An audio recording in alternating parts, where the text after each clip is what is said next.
Porque existem muitos que dizem amar ao Senhor, muitos crentes, declarando dos seus lábios um amor imenso pelo Senhor. Eles conseguem viver tranquilamente fora da igreja, longe da igreja. Eu posso buscar a Deus na minha casa. Por que eu preciso de igreja? Eu posso reunir minha esposa, meus filhos, e acreditam que não precisam buscar a Cristo na igreja, ou em alguma igreja onde o povo de Deus está reunido. E estes que vivem assim, não passam de um bando de hipócritas.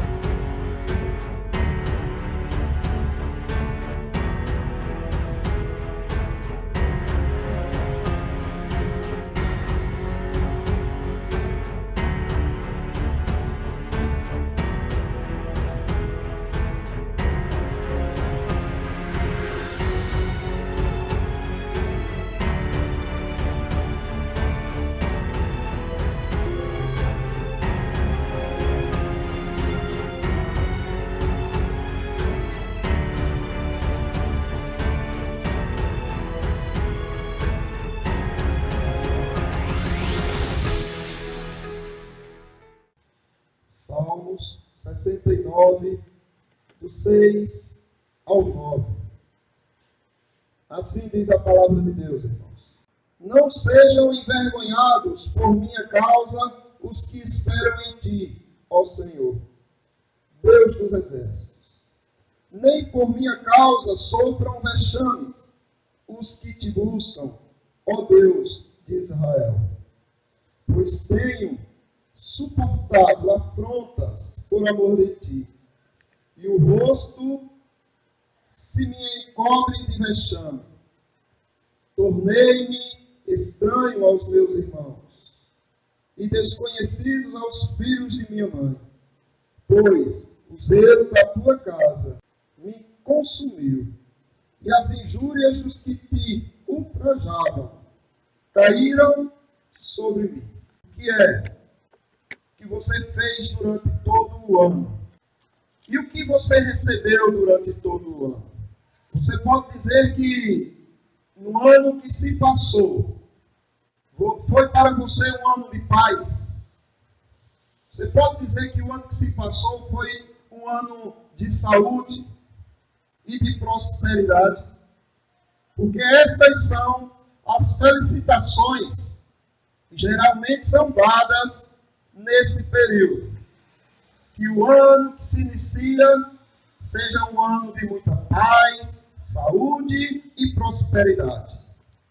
Mas será que são estas as verdadeiras prioridades daquele que tem a Cristo, daquele que teme ao Senhor?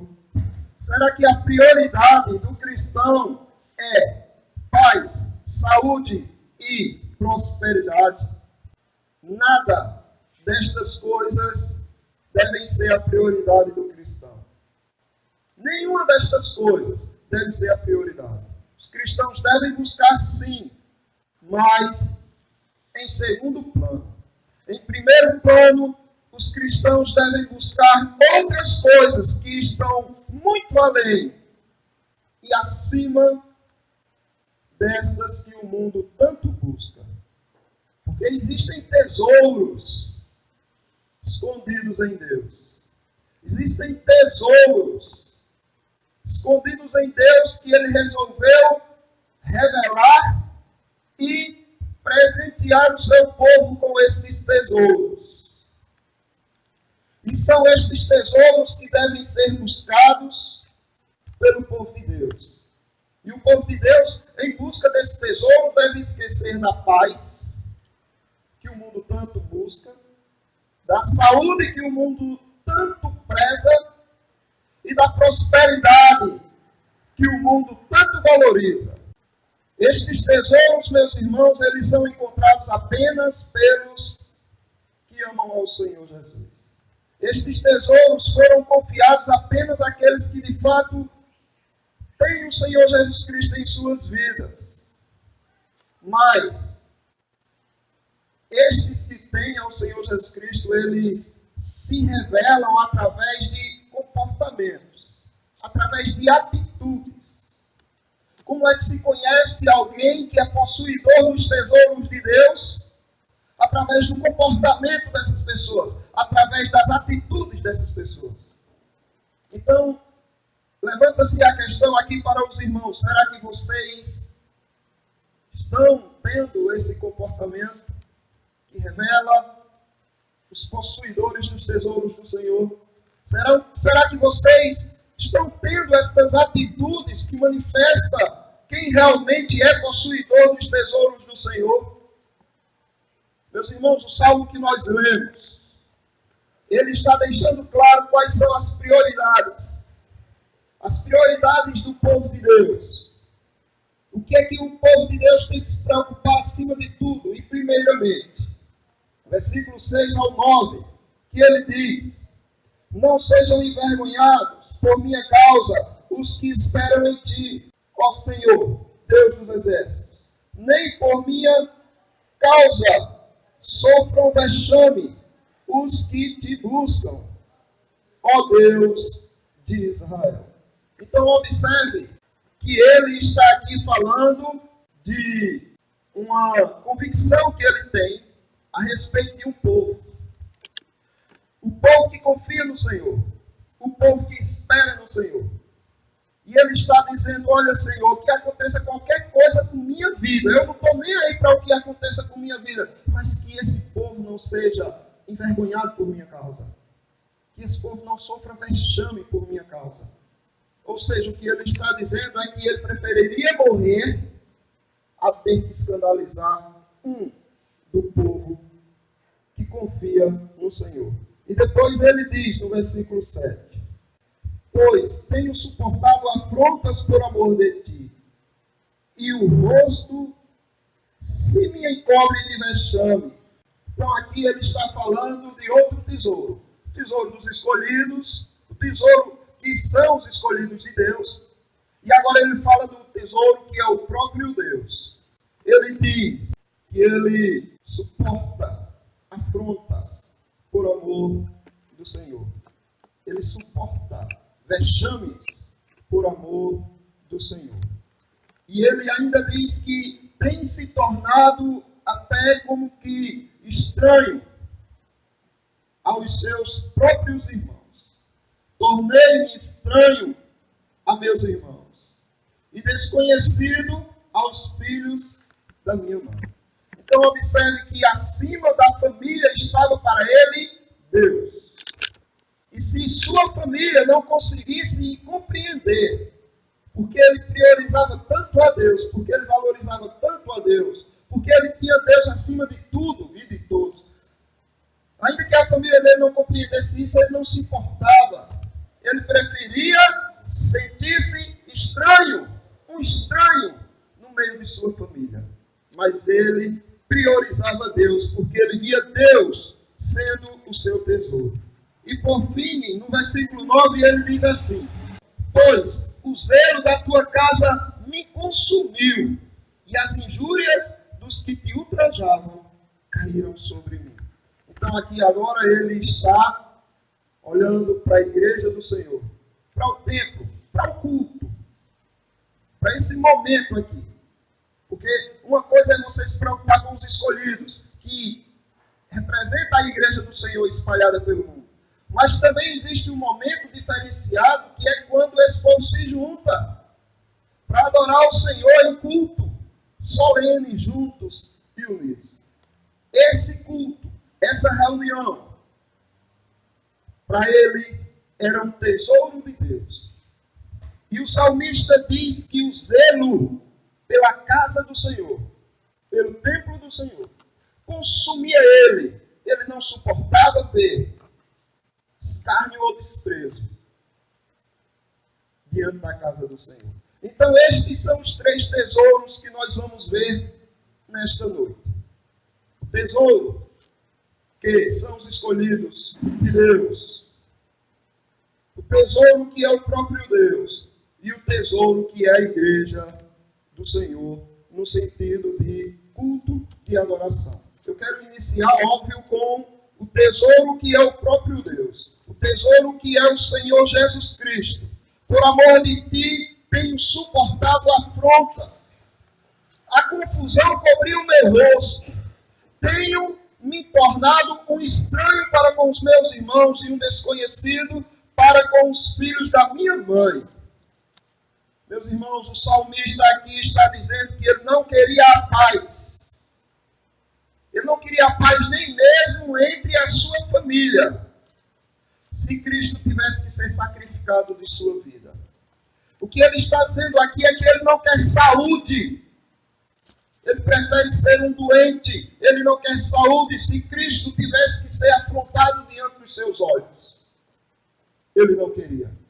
O que ele está dizendo aqui é que ele não ligava coisa alguma para os tesouros, para a prosperidade, se Cristo tivesse que perder o valor na sua vida. E ele está dizendo, olha, eu tenho suportado afrontas. A confusão cobriu o meu rosto. Então observe que o salmista ele está aqui completamente centrado no que Deus é para ele. E ele não quer outra coisa senão exaltar o nome de Deus, defender o nome do Senhor. Ainda que ele tivesse que suportar afrontas. Hoje em dia as pessoas não suportam mais afronta nenhuma, dificuldade nenhuma, contratempo nenhum. Qualquer coisa é um motivo para que as pessoas desistam de seus sonhos. Desistam até do que já conseguiram e já construíram. É tanto descartável hoje em dia que as pessoas preferem sair trocando aquilo que possuem a lutarem para consertarem aquilo que se estragou. Então as pessoas elas não têm mais a paciência, elas não conseguem resistir mais à pressão. E o que mais faz as pessoas saírem da igreja é isso, a pressão. O Senhor Jesus Cristo falou destes, quando ele disse que o semeador que saiu, deixou cair uma semente entre as pedras. E aquela semente, ela chegou até a criar uma plantinha, ela chegou até a crescer. Mas ela não suportou o calor do sol, porque a sua raiz ela não tinha profundidade. E aí ela murchou. E Jesus Cristo disse, assim são aqueles que ouvem a palavra com alegria, se regozijam, porque ouviram a palavra. Mas as tribulações, as aflições, as perseguições deste mundo fazem com que eles não suportem, se escandalizem e abandonem o Evangelho.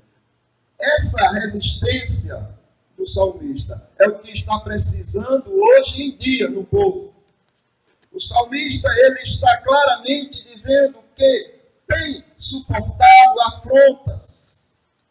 A confusão tem coberto o seu rosto. Os seus irmãos têm se levantado contra ele. Tratam ele como um estranho, como um ignorante, como uma pessoa que não entende de coisa alguma. Ele tem perdido o crédito e a confiança no meio das pessoas. Para ele só sobra uma coisa, confusão. Mas ele diz, eu tenho suportado, Senhor. Eu tenho suportado, porque eu te amo, Senhor. É por amor de ti, Senhor, que eu suporto as afrontas. Então você precisa aprender a suportar. Se você quiser entender o valor que há no Senhor, você tem que aprender a suportar os sofrimentos, os escárnios, as perseguições, as dores, as perdas. Suportar o momento de pobreza, o momento de doença. Você tem que aprender a ser forte. E ainda que as pessoas se levantem contra você, por amor do Senhor, você tem que resistir.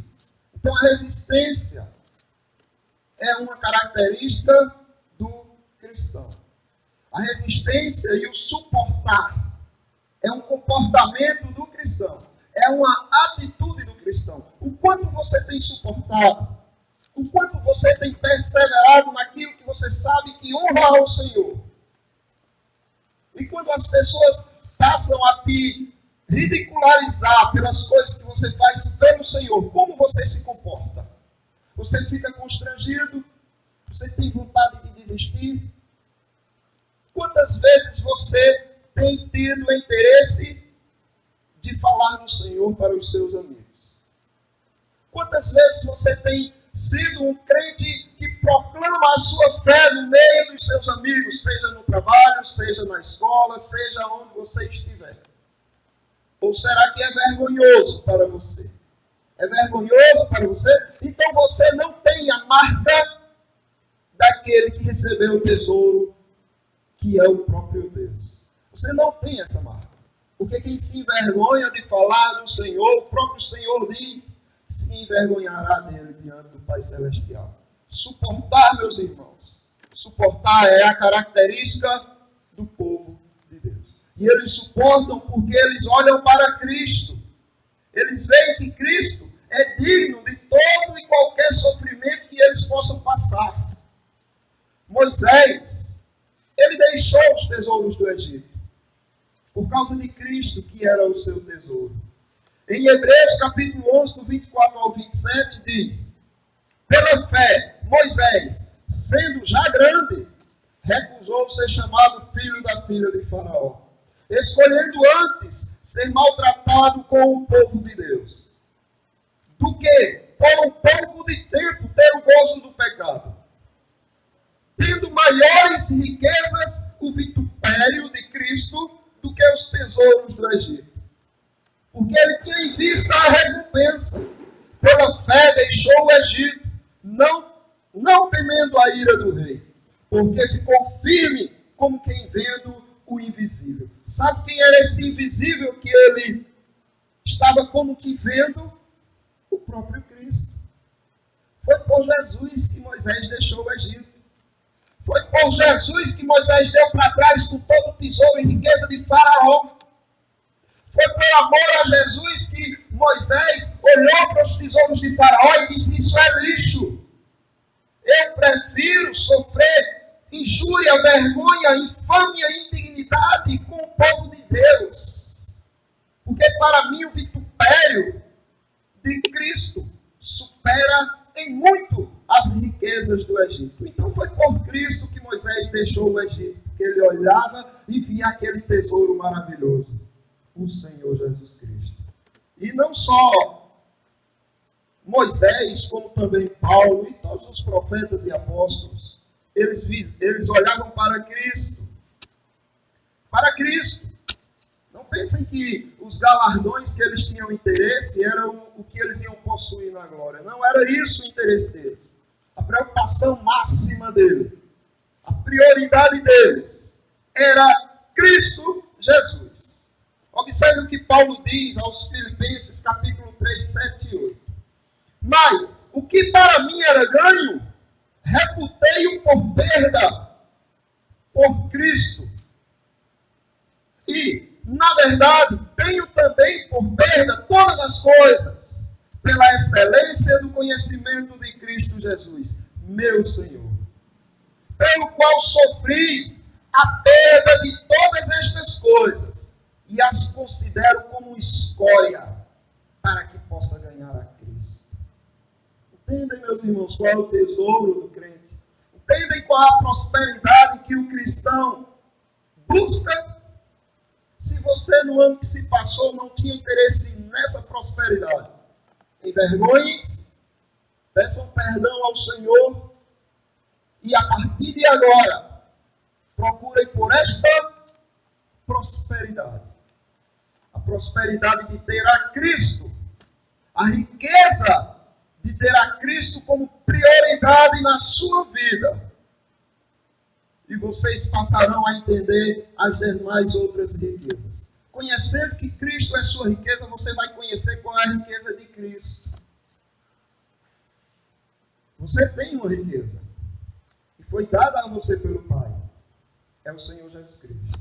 Só que Jesus Cristo tem a sua riqueza. E ele quer que vocês valorizem a riqueza dele.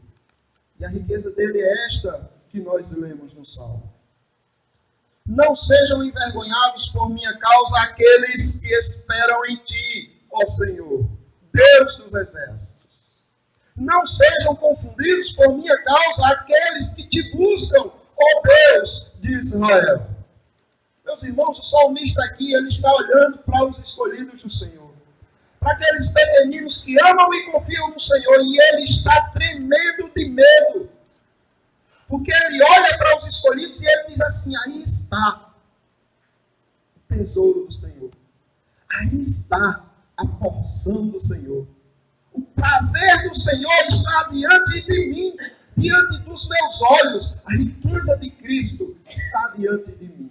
E ele olha para aquilo e ele pensa, e se um dia eu envergonhar, escandalizar ou fazer fracassar algum desses pequeninos? E ele faz uma oração temerosa ao Senhor. Senhor, não sejam envergonhados por minha causa aqueles que em ti esperam, ó Senhor, Deus dos exércitos. Não sejam confundidos por minha causa aqueles que te buscam, ó Deus de Israel. Então, meus irmãos, para o salmista aqui, ele não estava muito preocupado com a sua saúde, ele não estava com o seu foco concentrado no seu ego, no seu nome, na sua reputação, nos seus bens. A sua vida não tinha tanto interesse para ele. O que tinha interesse para o salmista era o bem-estar, a segurança e a confiança dos escolhidos do Senhor, do povo do Senhor, dos que confiam no Senhor.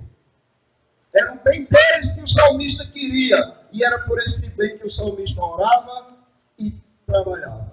A única coisa que o salmista pensava era no nome do Senhor, era no Senhor e na riqueza do Senhor, que era a segurança dos que confiavam no Senhor.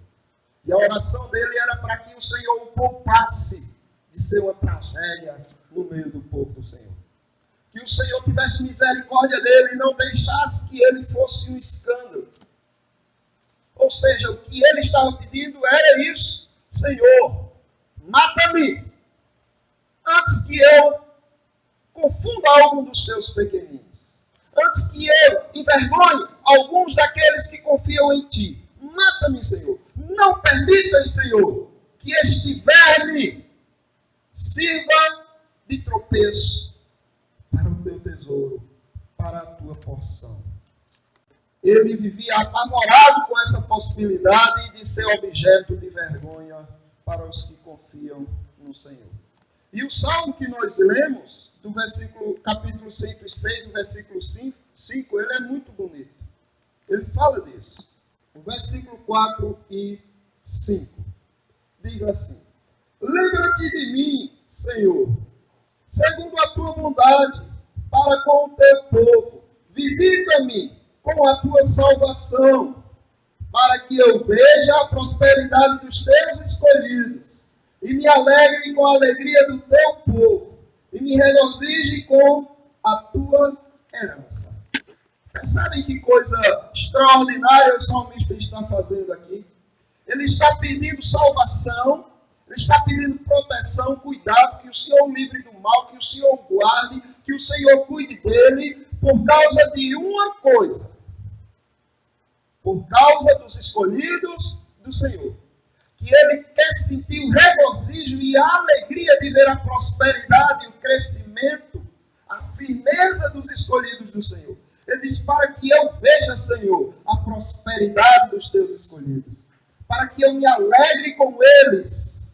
Para que eu desfrute da comunhão com eles. Então, observe que o salmista, primeiro, ele tem a consciência de que Deus, de que o Senhor Jesus Cristo é o principal tesouro que ele possui. Depois ele olha para o que o Senhor preza. Depois ele olha para o tesouro do Senhor. E ele vê que o tesouro do Senhor são os escolhidos. Os seus pequeninos. Aqueles que confiam nele. E ele diz, então, Senhor, é por esses que eu vou sofrer, é por esses que eu vou lutar. O apóstolo Paulo, ele também pensava assim. Ele olhava para os escolhidos e ele lutava, ele labutava, ele se esforçava pelos escolhidos. A coisa que Paulo mais tinha interesse era partir logo dessa vida e se encontrar com Cristo. Ele disse que é uma coisa incomparável melhor a qualquer outra. Porque ele sabia que o galardão dele, o tesouro dele era Cristo. E ele disse, se eu partir daqui, eu vou lucrar. Agora, se eu ficar aqui, eu viverei a Cristo. Para o bem de vocês. O apóstolo Paulo diz que para o bem dos escolhidos, para o bem da igreja, ele preferiu ficar, para que ele pudesse ser instrumento de edificação para os cristãos. Então observe que Paulo está concordando com o salmista, quando ele diz assim, olha, mas é preferível que eu fique, para que o fruto do meu trabalho seja revelado em vocês. Então o apóstolo Paulo ele está olhando para os escolhidos e vendo que a prioridade dele tem que ser os escolhidos. Porque Cristo já era garantido. Depois que o salmista entende que o tesouro dele é Cristo e a prioridade dele tem que ser Cristo. Depois que ele entende que Cristo tem um tesouro, que é o povo escolhido dele, o salmista entende que existem também os momentos de encontro solene entre estes escolhidos e o Senhor. Existe um momento onde o Senhor quer esse povo reunido. Existe um momento onde o Senhor prioriza a adoração coletiva e unida do seu povo escolhido. O salmista entende isso. E ele diz, pois o zelo da tua casa me devorou. As afrontas dos que te afrontam caíram sobre mim. Meus irmãos, este salmo é um salmo cristocêntrico. É um salmo onde revela o que aconteceria com o Senhor Jesus Cristo. Muitas vezes o salmista, através de sua vida, ou através de suas palavras, profetizava o que aconteceria com Cristo. E foi isso que aconteceu com Cristo. Quando Jesus Cristo chegou no tempo que os cambistas estavam lá fazendo negócio, e ele pegou a corda e fez de chicote, e saiu batendo em todo mundo lá, e virando as mesas, e expulsando lá os cambistas, e gritando com fúria, não façam da casa do meu pai covil de salteadores. Aquela ira do Senhor, aquela revolta do Senhor, aquele zelo do Senhor, o devorando, porque escarneciam da casa do Senhor. Quando o Senhor faz isso, os discípulos se lembram, as pessoas se lembram deste salmo, onde diz, e o zelo da tua casa me devorou. Então observe que tanto o salmista como o Senhor Jesus Cristo expressou extremo zelo pelo culto, pela reunião, pela adoração. Não são paredes que o Senhor está preocupado, não são com paredes. Ele mesmo disse, quando os discípulos disseram, Senhor, que templo lindo, templo de Herodes, olha para aqui, que templo maravilhoso. Jesus Cristo, essa beleza toda não vai dar em nada, porque não vai ficar pedra sobre pedra. E de fato, tudo foi destruído. Mas observe, não é de pedras que o Senhor está falando, mas de pedras vivas. Essa reunião aqui, se fosse embaixo de uma árvore, seria a igreja do Senhor, seria a casa do Senhor. Seria um momento de culto e adoração ao Senhor, e um lugar santo, porque ali estava reunido um povo santo para adorar um Deus santo. Então o que o Senhor e o que o salmista está dizendo é o seguinte: o lugar de adoração, o lugar onde o povo está reunido, é um lugar santo, é um lugar sagrado. E Deus zela por eles. Então o salmista ele está olhando para o Senhor, dizendo, o Senhor é a minha prioridade. O O Senhor é o meu tesouro. E quando ele faz o Senhor de seu tesouro, tudo que o Senhor ama, ele passa a enxergar. Tudo que o Senhor prioriza, ele passa a priorizar. E aí ele olha que o Senhor ama os seus escolhidos a tal ponto de enviar o seu próprio filho para morrer pelos seus escolhidos. Então ele diz o seguinte: aquele que sabe que Deus é o seu tesouro, ele diz o seguinte: é por esse povo que eu vou lutar. É a esse povo que eu vou amar. É por esse povo que eu vou viver e é por esse povo que eu vou morrer. Porque é o povo que o Senhor ama. Senhor, livre-me de ser tropeço para esse povo. Então ele está preocupado com o Senhor, está preocupado com o povo e está preocupado agora com o culto ao Senhor, com a reunião do povo de Deus, o qual vão prestar culto ao Senhor. Mas, meus irmãos, como são aqueles que desprezam o culto ao Senhor? Como são aqueles que desprezam a igreja do Senhor? Porque existem muitos que dizem amar ao Senhor, muitos crentes, declarando dos seus lábios um amor imenso pelo Senhor. Mas, de uma forma contraditória, eles conseguem viver tranquilamente fora da igreja, longe da igreja. Existe um povo que declara amar ao Senhor e que amam as Escrituras e que estudam as Escrituras, mas que não estão interessados em aprendê-la aqui, junto com o povo de Deus. Porque eles acham que sozinhos são competentes para tal. Existe um povo que pensa assim: eu posso buscar a Deus na minha casa. Por que eu preciso de igreja? Eu posso reunir minha esposa, meus filhos, meus vizinhos, fazer um culto a Deus e está tudo certo. E acreditam que não precisam buscar a Cristo aqui, na igreja, ou em alguma igreja onde o povo de Deus está reunido. Escutem bem, meus irmãos. Estes que pensam assim, e estes que vivem assim, não passam de um bando de hipócritas, de mentirosos. Eles são mimados. Eles são mimados no berço de Satanás. E o que Satanás tem dito para eles, eles têm acreditado. O alimento deles é a lentilha do diabo. Eles querem que as coisas funcionem do jeito que eles desejam. Não tem que ser do jeito que o Senhor ordena, tem que ser do jeito que eles desejam. Então, eles dizem amar ao Senhor, mas o negam pelo desprezo que dão à igreja do Senhor. E eles justificam esse desprezo. Eles têm uma desculpa para mostrar o porquê não tem interesse pela igreja. E as desculpas são diversas e as mais variáveis possíveis, e eu não quero perder tempo com nenhuma delas. Mas eles esquecem que o Senhor sonda-lhes os corações.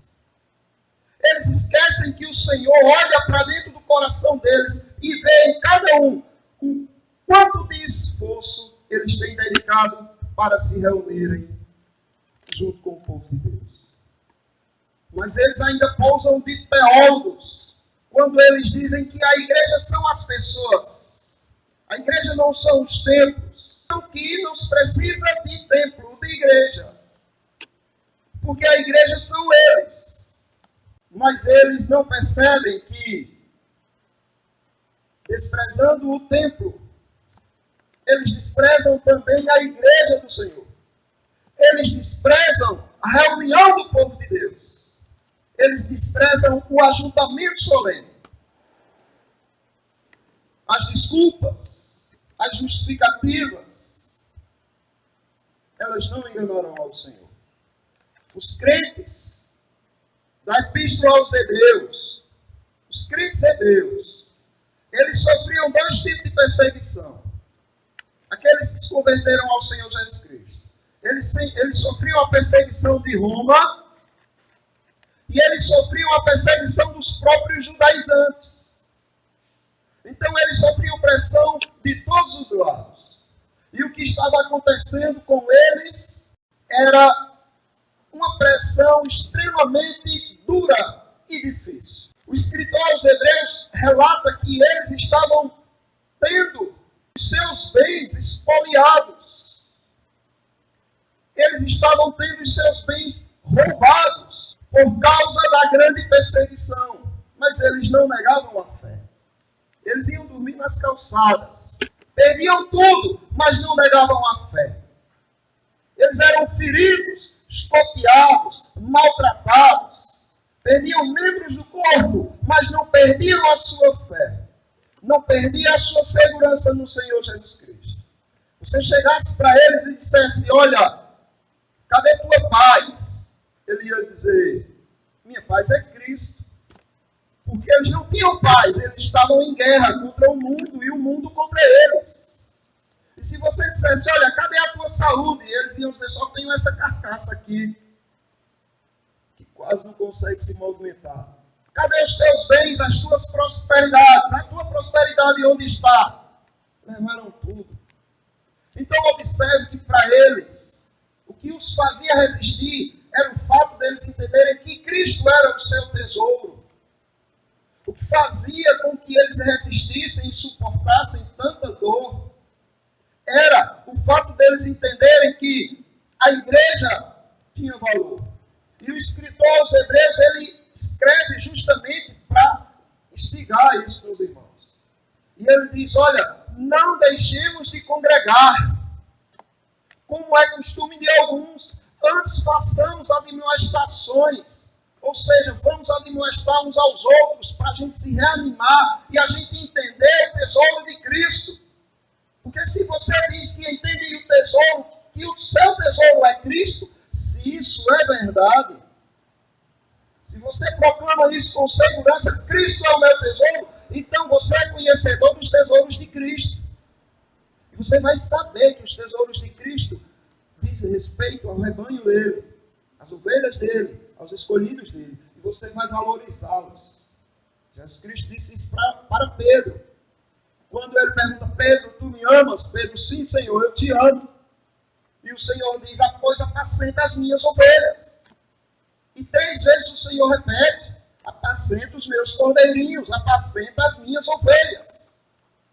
Porque se você entende que Cristo é o teu tesouro, e se de fato você o ama, entenda uma coisa, você vai viver a sua vida em prol dos interesses dos seus irmãos. Você vai ter o maior temor de escandalizá-los, de servir de tropeço, de fazer com que ele abandone a igreja por causa do seu comportamento. Você vai orar todos os dias dizendo, Senhor, não deixa que eu seja confusão para aquele que confia e espera em ti. Meus irmãos, existia um lugar aqui na terra, onde o Senhor Jesus Cristo se sentiu muito bem. Sabe qual era esse lugar? O templo. A Bíblia diz que Jesus Cristo diariamente estava no templo. Os irmãos entendem isso? Todos os dias Jesus Cristo estava no templo. Desde quando? Desde pequeno. Jesus Cristo, aos seus 12 anos, foi para a festa em Jerusalém com seus pais. Depois saiu seus pais com seus familiares. Naquela incursão toda, todo mundo junto, louvando e adorando a Deus e voltando para a sua cidade. De repente, muito distante, Maria e José procuram e dizem, cadê Jesus? Cadê o nosso menino? E um sai perguntando ao outro, perguntando aos familiares, cadê ele? Está contigo? Está não, está não, está não. E agora, cadê o menino? Vamos voltar para Jerusalém. Ele deve ter sido esquecido lá. Vamos lá. E voltam para buscar Jesus Cristo. e eles passam 3 dias procurando Jesus Cristo, não encontram. Até que eles vão ao templo e lá está o Senhor Jesus, discutindo com os doutores da lei a respeito da palavra de Deus.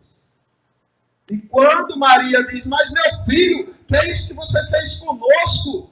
Você está nos matando de preocupação, por que você agiu assim conosco? E Jesus Cristo disse, mulher, você não entende? Eu vim para realizar a obra do meu Pai, do trabalho do meu Pai. Jesus Cristo estava no templo, meus irmãos. Era o lugar que ele amava estar. Qual é o lugar que você ama estar? Existe um tesouro na terra que Jesus Cristo ama. É os seus escolhidos. E esse momento de adoração. Em Apocalipse diz que o Senhor Jesus Cristo está com os 7 castiçais na mão. E as 7 estrelas. E ele diz que ele passeia no meio dos castiçais.